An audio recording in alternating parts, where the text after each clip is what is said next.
আসসালামু আলাইকুম। আজ আমি আপনাদের সাথে কিভাবে খুব অল্প সময়ে সুস্বাদু গরুর মাংস রান্না করা যায় তার একটি পদ্ধতি শেয়ার করব। তাহলে চলুন চলে যাই প্রস্তুত প্রণালীতে।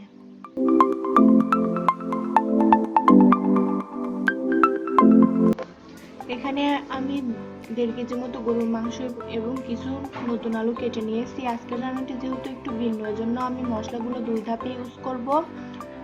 মাংস ম্যারিনেটের সময় আমি কিছু মশলা দিব এবং কিছু মশলা দিব মাংস কষানোর সময়। চলুন রান্না শুরু করা যাক।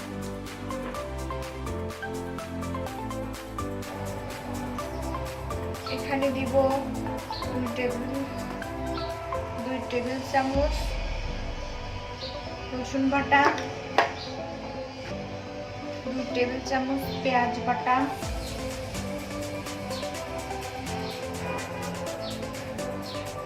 তেজপাতা কয়েক টুকরা,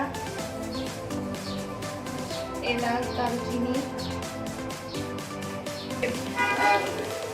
রসুন থেতো করা, কাঁচামরিচের ফালি এবং একটু পেঁয়াজ।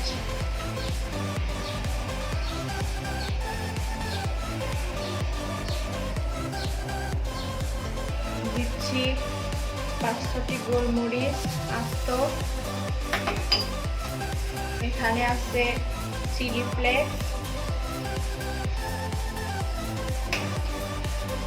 এখন দিব গুঁড়া মশলা, মরিচ গুঁড়া 2 টেবিল চামচ, ধনিয়া গুঁড়া 2 টেবিল চামচ, হলুদ গুঁড়া 2 টেবিল চামচ,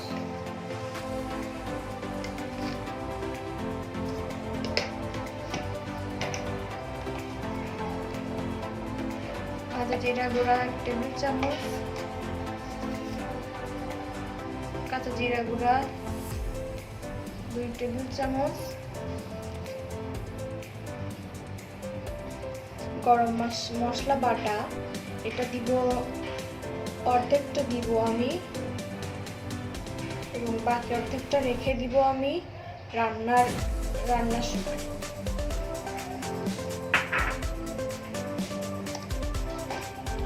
এবার এটা আমি ভালো মতো মেখে ম্যারিনেট করে রাখবো আধা ঘন্টার জন্য।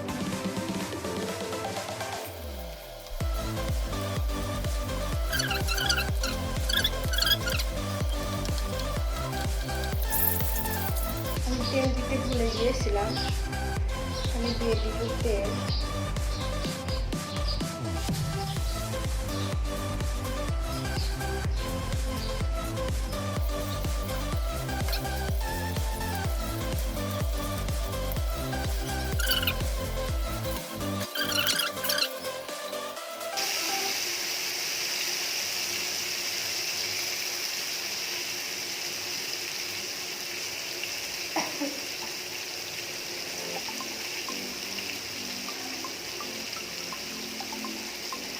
যেহেতু আমি আলু দিব, এর জন্য লাগবে অতক্ষণ লবণ লাগবে, লবণ, কাঁচামরিচের গুঁড়া।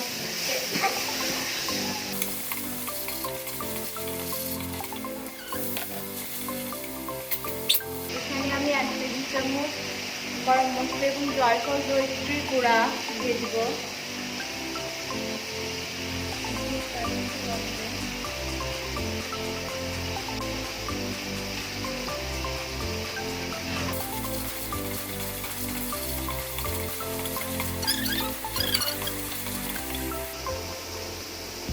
এবার আমি ম্যারিনেট করা মাংসটা এখানে দিয়ে দিব।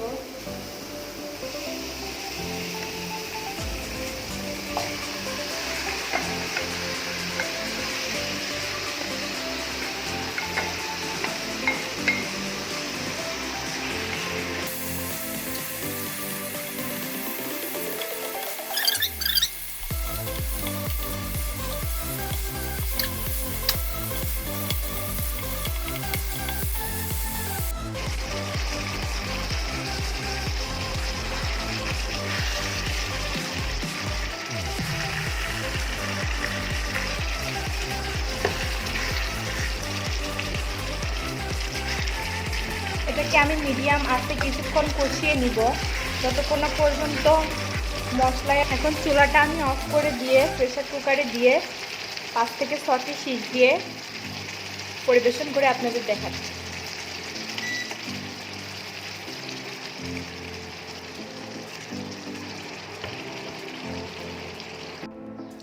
পর্যাপ্ত পানি দিয়ে দিব।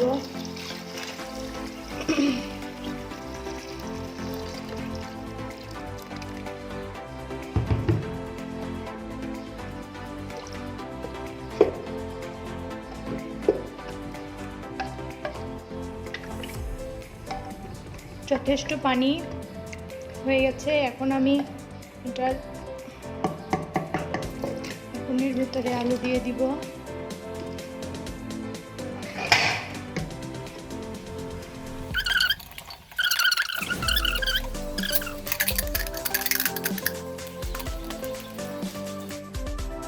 আপনারা দেখতেই পাচ্ছেন মাংসটির কালার কত সুন্দর হয়েছে। মাশাআল্লাহ, মাংসটি অনেক সফট হয়েছিল এবং সব মশলা মাংসের ভিতরে সুন্দরভাবে মিশে গিয়েছিল। আশা করি আমার আজকের ভিডিও আপনাদের ভালো লেগেছে। ভালো লাগলে অবশ্যই লাইক, শেয়ার এবং সাবস্ক্রাইব করবেন।